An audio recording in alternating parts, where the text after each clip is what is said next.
आप सोच रहे होगे, समाज सोच रहा होगा कि भैया खत्म हो जाएंगे लोग, अरे हमारे बच्चे भी पैदा हो रहे हैं, इनके बच्चे भी पैदा हो रहे हैं, पीछा छोड़ने वाले नहीं है आप।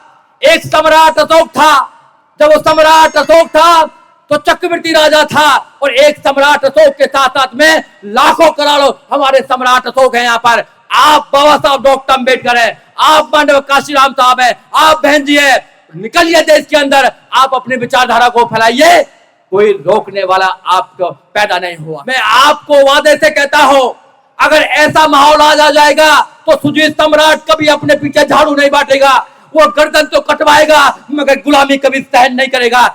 ऐसे नौजवान बनाना चाहते हैं हमको, ऐसे नौजवान बनाना चाहते हैं। अरे अपने बच्चों को बाहर निकालिए, क्या बनाना चाहते हैं? पिंजरे का शेर बनाना चाहते हैं आप लोग, पिंजरे का शेर मत बनाइए। अरे हम किसी से कम नहीं है, केवल ये आपकी सोच की बात है, किसी से कोई कम नहीं है, आपके पास सब कुछ है, सब कुछ होते हुए भी आप अपनी आवाज को बुलंद नहीं कर सकते हैं, तो फिर क्या करना है आपको? ऊपर कुछ मिलने वाला नहीं है। जो लोग स्वर्ग के चक्कर में बैठे हुए ना, कुछ नहीं मिलने वाला नहीं है उनको, भैया कुछ नहीं मिलने वाला। उनके तो बाबा भी काम कर रहे हैं, उनके सारे लोग काम कर रहे हैं, उनकी महिलाएं काम कर रही हैं, उनके लूले लंगड़े काम कर रहे हैं। एक अंधा भी है उनका बाबा, एक अंधा देखा होगा आपने, अंधा देखा है आपने? एक अंधा है, वो भी बड़े बड़े बात कहता रहता है। उनके छोटे छोटे जो लड़के हैं बाबा बन के क्या क्या करने का काम करते हैं। आपको लड़ना होगा। और मैं एक बात दावे से कहना चाहता हूं आपसे, अगर आरएसएस बीजेपी मनुवादी ताकत है किसी से डरती है तो केवल अम्बेडकरवाद से डरती है, और किसी से नहीं डरती है, क्योंकि इसका कोई इलाज नहीं है, उनके पास कोई इलाज नहीं है। जो मनुवाद अंदर घुसा हुआ है, मैं उसको वायरस बोलता हूं, वायरस, जिसके अंदर एक बार घुस गया ना, वो पूरी जिंदगी गुलामी के साथ जीता है। जहां भी आपने दो ईंट देखी वही नजर झुकाने लगता है, वही माथा झुकाने लगता है। कहीं भी चले जाइए आप, वही माथा झुकाने लगता है। उसके अंदर वायरस घुस गया, जिन महिलाओं के अंदर वो वायरस घुस गया मनुवाद का, जिन नौजवानों के अंदर वो वायरस घुस गया, उसका एक ही एंटी वायरस है, उसका नाम है अम्बेडकरवाद, बुद्धवाद, और कोई नहीं है। हम वो एंटीडोट बेच रहे हैं, हम एंटीडोट आपको देने का काम कर रहे हैं। बहन जी आपको मुक्त मानव बनाना चाहती है, अपने महापुरुषों के मिशन को आगे ले जाना चाहती है। इसलिए आपको सोचना है, आपको सोचना है कि एक आदमी गले फाड़ फाड़ के कुछ कह रहा था, पहले भी बहुत सारे कह के चले गए हैं।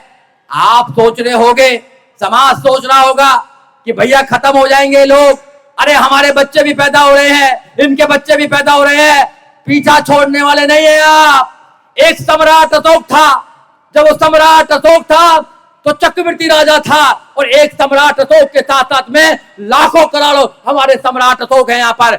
आप बाबा साहब डॉक्टर अम्बेडकर है, आप मानव काशीराम साहब है, आप बहन जी है, निकलिए देश के अंदर, आप अपनी विचारधारा को फैलाइए, कोई रोकने वाला आपको पैदा नहीं हुआ है। मानव एक और मेरे को कहानी बता रहे थे कि वकील साहब आज तो अच्छा मौका है, आज तो सोशल मीडिया भी है, आज कोई मुकाबला नहीं करता बहुजन समाज पार्टी का, क्योंकि नेशनल लेवल की पार्टी है। जब हम झंडा लगाने जाते थे, वॉल पेंटिंग करने जाते थे, तो लोग भैया झगड़ा करते थे, पुलिस वाले मारते थे, झंडा नहीं लगने दिए जाते थे। क्या ये बात सच नहीं है? अरे उस समय इन लोगों ने क्रांति कर दी, तो नौजवान कहां बैठा हुआ है? ये जितना नौजवान है, ये घर से निकलता क्यों नहीं है? 2 घंटा समाज में काम क्यों नहीं करता है? बहुजन समाज पार्टी को झंडे को लेकर क्यों नहीं चलता है? बहन जी की विचारधारा को घर घर क्यों नहीं पहुंचाता है? बहन जी के निर्देशों को घर घर क्यों नहीं पहुंचाता है? अपनी सरकार क्यों नहीं बनाना चाहता है? ये सोचना चाहता हूं। इतना गुलामी जो देश में थी, पूरे दुनिया में इतनी गुलामी कहीं नहीं थी, मगर धन्य है बाबा साहब डॉक्टर अम्बेडकर। अभी मैंने कल भी बोला था, और आप लोग यूट्यूब देखते हैं सारे, आपने देखा होगा कि अभी आगरे में क्या हुआ। आगरे में कुछ लोग तलवार निकाल रहे, क्यों निकाल रहे वो तलवार? क्योंकि उनकी सरकार चल रही है, उनकी सरकार चल रही है। अगर बहन जी की सरकार होती, क्या तलवार निकलती? क्या बताइए आप लोग, ईमानदारी से बताइए आप लोग।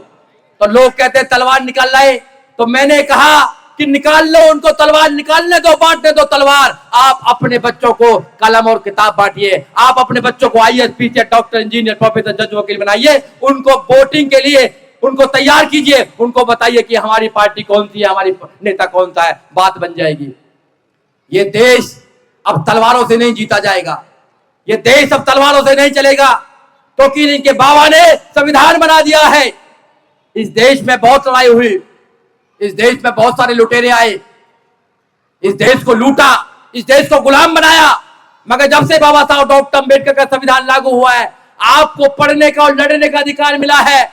किसी की औकात नहीं कि भारत को गुलाम बना ले, क्योंकि आपने कमाल संभाल ली है, आप योद्धाओं ने कमाल संभाल ली है। अब इसको कोई गुलाम नहीं बना सकता है, देश को तो कोई गुलाम नहीं बना सकता है, मगर समाज को तो गुलाम बनाया जा रहा है।